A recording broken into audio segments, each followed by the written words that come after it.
quick story about myself. I started in the car business when I was 18 years old selling cars. Sold cars about 3 years, and they moved me up into management, and I started running car dealers for the next 17 years. Sorry. And so I've been selling a product or talking to people face to face for going on 24 years now, and my whole career, my adult career.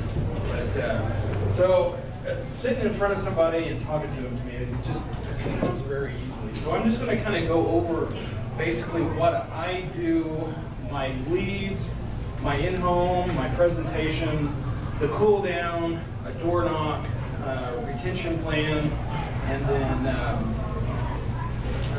a couple things that are important, if I can get to all of it, if I have time. But as far as leads go, I only do direct express mail drop leads through Need a Lead right now. I am using, well, I was using 360s mail drop leads for a while, but now I'm completely going over to Need a Lead. Need a Lead, I've got a gal there, her name is Suzette. She's at extension 102. She is awesome. Definitely give her a call. She can help you, give you all the information you need when you're looking at areas that you're wanting to target. So Need a Lead, if you guys want to write that down, that's what I use. Basically, I do, the last couple of years, I've only been dropping for the $170 back into your pocket on that lead card, which is what most people see. But this last year, during AEP, we opened it where it still talked about the 170, and then it also talked about heart, diabetes, veterans, high cost of drugs, that kind of thing as far as on their lead card. This OEP, and we haven't seen any results yet because we haven't gotten it in yet, but we are dropping a card that advertises the food benefit back, the $205, or like in some of my areas, it's up to $230 back for food every month.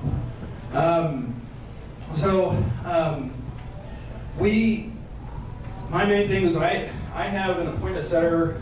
He does everything for me pretty much. He keeps me in the field. So I always, once you get to that point, definitely hire somebody. That has changed my business tenfold by hiring somebody. But he sets my appointments, and the appointments on these cards, once you get them, it's very easy. If you're scared of the phone, get over it, because they can't see you. If you screw up, you fall on your face on the phone, hang up and dial the next one. So it's pretty simple. It's hey, Miss Betty, I'm just getting back with you on the card that you had filled out regarding the $170 back into your Social Security check with your Medicare savings program. Do you remember filling that out? Yes, I do, or no, I don't. Well, if you remember, it had where you could possibly get back this, has these benefits, that kind of thing. It's a very simple phone set to set those appointments. So that's kind of what I'm using. Mail drop leads, Need a Lead. I spend a fortune on these because I believe, just like most of these guys that are successful, you've got to have somebody to talk to. I mean, just with my numbers this last year in AEP, 274, it costs a lot of money to hit that number. I've put in about $38,000, almost 40 grand of my earnings to hit that number. I did get money from Humana, Aetna, and United Healthcare. They helped me with the numbers, and they gave me thousands of dollars. If you're a producer for these people, they will bend over backwards to help you. Last year, I've got, just on Humana, it was over $33,000 on lead help. About $15,000 with Aetna, and United Healthcare really didn't help me a whole lot. It was about $4 grand a year, so about $1,500 a quarter. But ask if you got a carrier that you like using and you know the rep, call them up and ask them, hey, I'm targeting this area, guys, and I need help purchasing leads. I'm willing to put my own money into it, but can you help me? And if they hear that you're willing to put your own money into it as well, and you want to write them, they are going to probably bend over backwards for you. Okay, so kind of what I bring in home, when I'm going to the home, pull up, I hardly ever park in the driveway. I want to park on the street. I don't know, it's just something that I have in my mind, because I want them to see me get out of the car and go up to the door. I wave at the house when I'm coming up, and once I get to the door, I knock. If they don't come, I knock again. And if I feel like they're going to stand me up, I keep knocking. I turn around and I see Miss Betty's car is still in the driveway. I'll go around to the back, knock on the back door. I'll knock on windows. I'll look through windows, because I'm supposed to have an appointment with Miss Betty. And what happens if Miss Betty is on the ground? She is sick, she's laying on the ground, and nobody can get to her, right? That's your excuse. Most of our people that we're helping are seniors, and a lot of them are sick. So hey, you get there and you see Miss Betty's car is still in the driveway, but she's not coming to the door. Don't be afraid to peek in those windows and say, hey, Miss Betty, are you okay? We have an appointment today at 10:15. Are you in there? And keep going around knocking on windows. And get aggressive on the doors, guys, if they're not coming. What I bring in the home, I like iPads. I have the big 12-inch screen iPad. I used a smaller screen iPad for a while. But also get a good keyboard that is magnetic. So it comes apart. You don't want the ones that you have to click in, because if you're flipping this thing out and having people sign it, the problems that I found, I've gone through 2 keyboards because they would not hook back up because I did it so much. So get a magnet one. Just kind of a pro tip there as far as on that. And that's all I bring. I only walk in the house with an iPad. I don't bring books, business cards really, or any kind of, anything that says anything on it just yet. Okay? Now I have all that stuff with me, it's in the car. But when I'm going up to the door or in the home, it's just a pad. I don't care where we sit. A lot of agents say I want the table. If they're comfortable on the couch, so am I. I don't need a whole lot of space. So don't be afraid to sit on the couch and it's not at the table. I ask them to turn off the TV or mute it. I was in a home on the very first game of OU football in Oklahoma, and the guy was sitting there watching the TV and he was not paying attention to me, and the remote was right in front of me. I picked up the remote and I turned the TV off. First game of OU. I finished his Medicare, and he thanked me for it. So, saving some money on his meds. Don't be afraid, guys. Just ask him. Hey, it's polite to turn the TV off, or at least you. And then when I'm in the presentation, when I go into the home first, let me kind of back up a little bit. I don't really build any rapport. Say, hey, Miss Betty, where's a good spot for me to sit? I sit down. I pull out either the card or I have a picture of the card on my iPad. And I ask her, do you remember when you filled this out? She says yes. At that point, I say, if you could grab your cards, your Medicare card, and your current plan card, because I want to know up front if I can help that senior. And if I can't, I'll let her know right up front, because my time is very, very valuable. Because when I'm in the field, I'm running 10 to 12 appointments a day.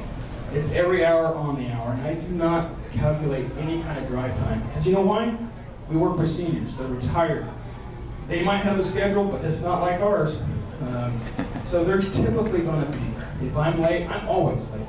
I'm on time to the first one, and the rest of them I'm either early or late. I'm never right on time. So, when we get into, when she gives me her cards, her Medicare card and her current plan card, I'm filling out the scope of appointment. I'm setting that in front of her or him, and going over the scope of appointments, ask for meds after that. doctors, go over the plan and then I write him up. But your appointment, these hour-long plus appointments, doesn't happen with me. If I'm in a house longer than 45 minutes, something went wrong. Or they have 50 meds and 50 doctors. I am in and out pretty quickly, and I'm getting to the point where I know the meds and I know the plan so well. If they have a handful of meds and you know they're tier 1s, I might put a few of them in there, but I already know Atorvastatin, lisinopril, they're tier 1s. You can move on, hey, that's a zero copay on your meds. So a pretty quick appointment.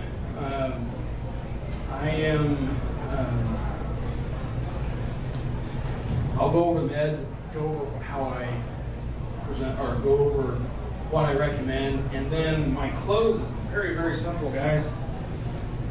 So now, Miss Betty, I'm going to go ahead and get you updated. I'm going to go ahead, kind of nervous here. I'm going to go ahead and get you updated with this plan. And I'm shaking my head, and as soon as she kind of nods, I am starting the application. And I'm going through it. I don't ask, do you want this plan? I'm just rolling through it and writing the application. And then as far as on the cool down, there's always a cool down after you write the deal. And I call the cool down, you give them the book, you go over what you kind of already talked about.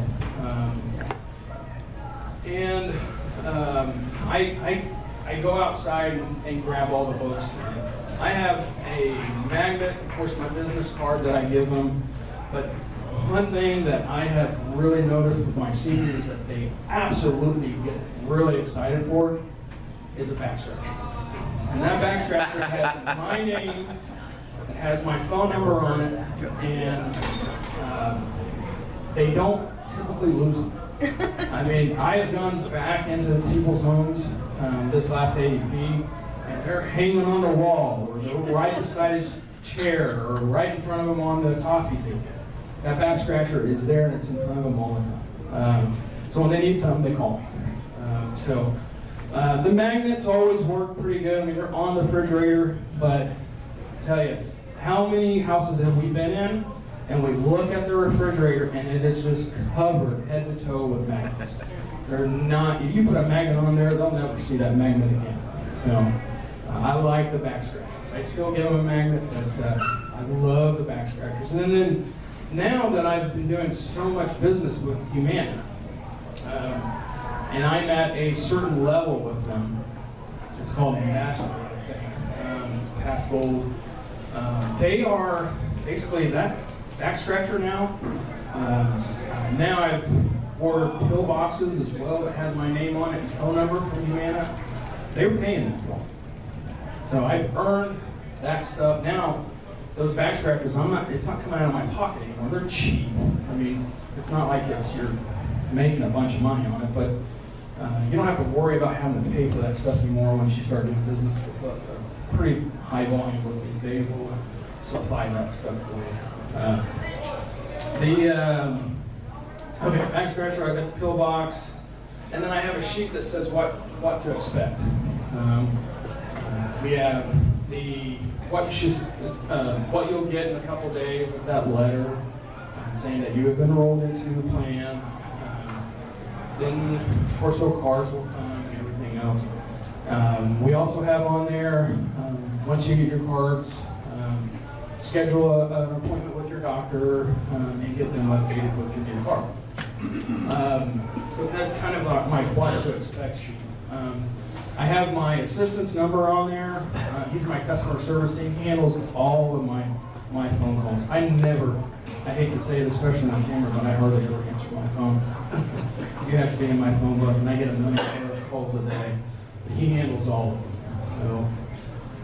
So you've spent, let's say you're me, and you've spent all this money for AEP. And most of my leads came in kind of at the beginning of AEP. and kind of early September. So we couldn't do anything until the 15th, and I didn't do anything to the 15th. And I know some people can start writing apps and get it ready to go, but I actually 15th came around. That's when I wrote my first app. There's some people that write there in the first 15 days. They'll get there and they'll write, have them put it in the mail, it'll be compliant, that kind of thing. I didn't do any of that. I started on the 15th, fresh, and I hit the door running. But you spend all this money, and now everybody, either your appointment setter or you are calling, not answering that phone. So you got all these dead leads, right? What do you do with them? You go out and door knock them. After you've exhausted everything else on the phone, you go out and door knock them. I average, well, I'm going to give you, before AEP, we would have cleanup days, basically. And we would, after we exhausted a certain area and we couldn't get anybody else to pick the phone, my assistant would make me a list of a certain zip code or a certain city, and I would go out and door knock them. I told them I want at least 25 names to go door knock, because I know within 4 to 5 doors that I hit, I'm writing a deal. That's what I average, about 4 or 5 I write a deal. So you can typically, well, I can typically write about 4 to 5 a day out door knocking if you have plenty of leads. You clean up all that stuff with all those people that doesn't answer the phone. And the beauty part about that person that doesn't answer that phone, if somebody else calls them, they're not really picking up. So I feel more excited when I'm out door knocking and getting that deal. Typically that client sticks, and they are typically the most happiest clients. They thank you so much for coming to the house. When you get to the door, hey, I'm trying to reach you by phone, but if you're like my mom or my dad, you don't pick up the phone without a number that you don't know. So, you're right there. Hey, you filled out this card. Somebody is going to get mad at you for being there. Somebody is going to let you right in. Oh, yeah, we've been really, really wanting to talk about this. We just didn't want to answer our phone because we were so scared. Everything came up spam. So when you get there, don't be afraid to hit the door. You're going to get,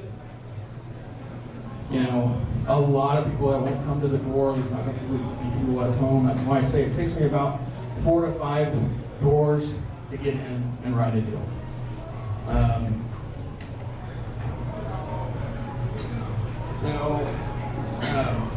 That's kind of the way that I've been doing the leads that I've been getting. Our retention plan, every month we're sending either a letter or we're doing a slide broadcast, which is a voicemail drop. Either reminding them about their OTC.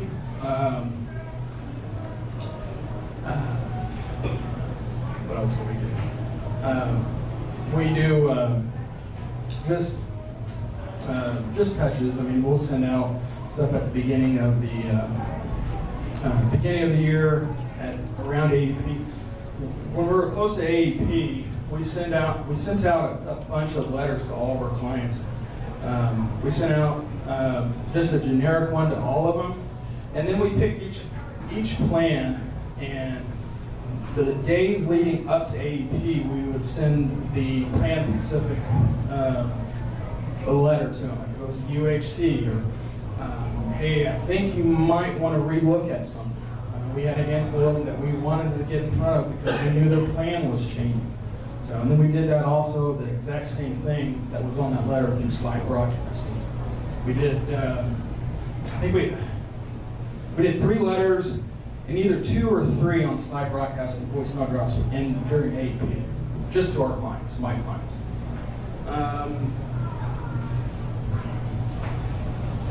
And then know your numbers, guys.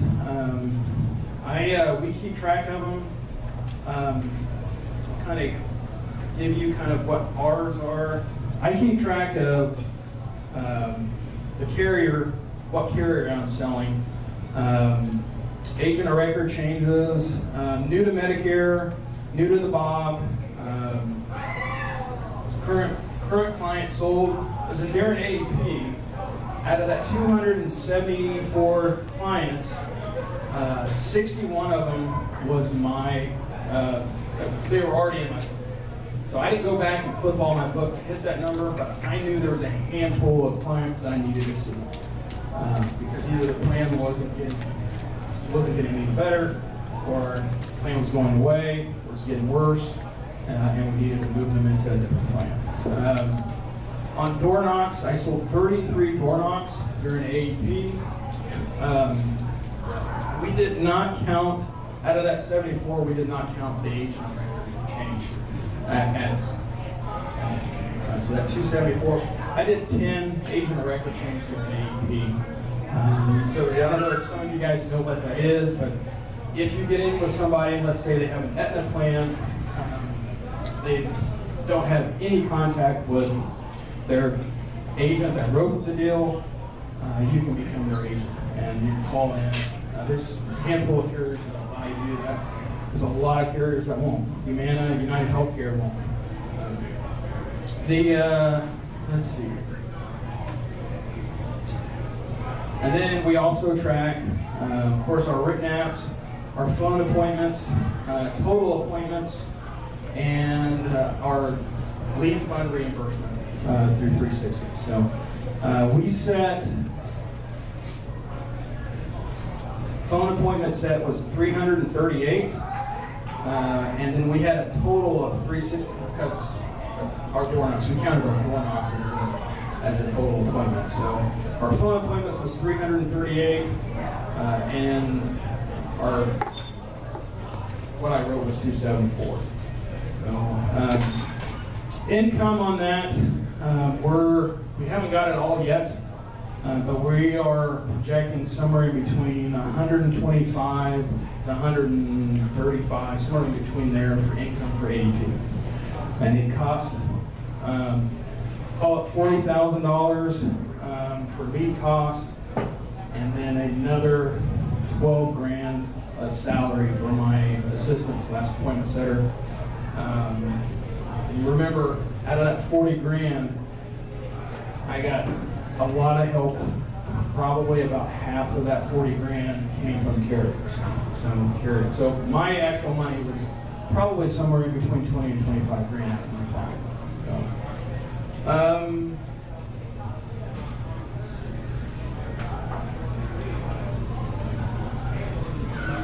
So keep track of it, keep track of your numbers. If there's something that you want to track, like we want to track people who are diabetic. We want to know if they're diabetic because if something changes in that area. There's a lot of areas that I work that doesn't have a C-SNP, and we want to make sure that nobody else is getting in front of that client to rewrite your policy, rewrite your client. And then my goals, guys, my goal is pretty simple. I got to hit one number. It's $1 million in renewals. That is what I want. I want $1 million in renewals. So we know kind of what it takes and how long it's going to take me. Currently right now, I am close to 200 grand in just renewals on my MAPDs. And new business on top of that. If I wanted to, I could pick my feet up and not work the rest of the year and still make over 200 grand. So, it's something, but I need more than that because I'm hungry, as you can tell. But this next year, so last year, total lead spent out of my book was somewhere around a little over $90,000.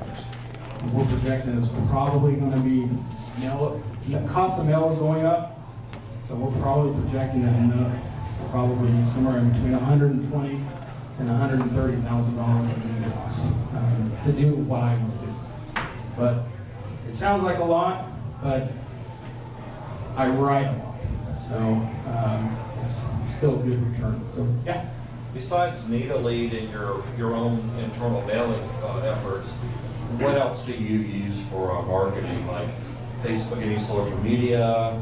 I just do mail drops. Mail drops? That is all I do. Yeah. Thanks. I want to get into I want to get into more maybe some Facebook. If the cost is as low as what she just said, I definitely don't have that. My cost on my leads are very high. One state or multiple states? So I'm in multiple states. I'm in Wichita, Kansas. I live in Wichita, Kansas. And of course I do Wichita, Topeka, Kansas, Kansas City, Kansas. I don't do the Missouri side of Kansas City yet. The neighborhoods, some of them are pretty tough. But I do Oklahoma City, Tulsa, Joplin, Missouri, and Springfield. So I'm in multiple states. When I go, I buy a bulk of them. I buy the whole county. The county of Oklahoma County, which is Oklahoma City, and the age group and the income that I choose is about 27,000 people. And that one buys a little over $14,000 that I just did for OEP, just that one county. So I like to buy the whole county up. And kind of another way that I do some of my retention is, I know when I do a buy through Neolead, I don't want anybody else to get my areas. So Sedgwick County, which is Wichita, Neolead, they know I'm going to buy that county. They know I'm going to buy Oklahoma County. They know I'm going to buy Tulsa County. They know I'm going to buy Pawnee County. And so Suzette is very good at it. She'll call me and say, hey, this county just came up. You want it? And a lot of it, we know we have it on our calendar already. In that area, through that lead provider, nobody is getting my counties. I'm rebuying them every 90 days, so nobody else gets those. So I kind of control it. Any other questions? Go ahead. I know here before you stated that you had to spend a whole lot of time with customer retention. Yeah. You had to spend a whole lot of time with customer retention, and that coming this year in 23, you and Jake are going to focus more on that. Yeah. I know you do write a lot of policies. I'm just wondering, have you been able to keep track of your attrition rate, how much you lost by attrition, Sure. and do you think you'll be able to work on keeping some more of that going forward? Yeah. That's the reason for making changes. So before my assistant, I didn't have a very good retention rate. I was over 20% retention rate was falling off. We've got it, since I've hired my assistant, we've got it down to about 16%. Of course, we want to get it below 10%. We can somehow figure it out. I just do so much, and we have so many clients that just him and I need to hire, and now I need to hire more and more people to keep these clients, because I'm not getting to all my phone calls and he isn't getting them. We're getting stuff. So, but now we're doing a lot more research and we're definitely paying for it. So, is there any other questions? I just wondering, working all these different states, how often are you spending the night in a hotel? How often are you spending at your own bed? And is that just during AEP or is that year round? That's year round. So I'll buy Oklahoma City, and I will have enough leads to keep me busy for 3 weeks. So I'll go down there on Monday, and I won't come home until Saturday, or maybe Friday. Maybe Friday, but I always work Saturdays. I love working Saturdays. I was in the car business, and even when I was in high school and I had a part-time job, I worked Saturdays. So I believe in working Saturdays because that's a very big business day. So, but I'll stay the whole week. I'll get a hotel and in these cities, and camp out for a week or two and write business. So we have a big group, or a big book in Oklahoma City and Tulsa, kind of an average book or small book in Missouri, and of course our large book is Sedgwick County, which is not Wichita book. So, but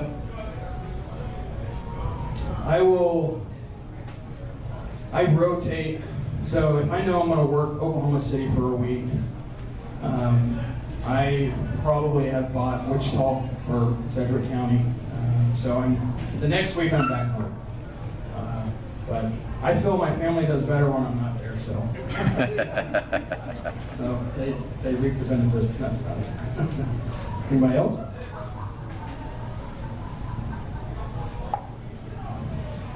All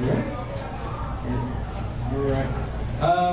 The only other thing, when you're working AEP and you're buying those leads, or you're getting those leads in, the first 2 or 3 weeks of AEP, you have to go balls to the wall. You have to run a lot of appointments because that first 3 weeks of AEP, that's when the majority of people buy or write up. So definitely, I work 7 days a week during AEP. I took 3 days off this year, 4 days off because of Thanksgiving during AEP. Worked every day. So once I ran out of appointments, we cleaned them all up with rock. So the day after Thanksgiving, I didn't have any appointments because I gave my appointment setter the day off. We only schedule 24 hours in advance. We don't typically do 48 or 72 hours out. So I went out and cleaned up the day after Thanksgiving on Black Friday, Friday, Saturday, and then I can't remember if I had appointments. I had to look at the schedule. I had appointments on Sunday or not. But, yeah, that's all I had. Anybody else? All right.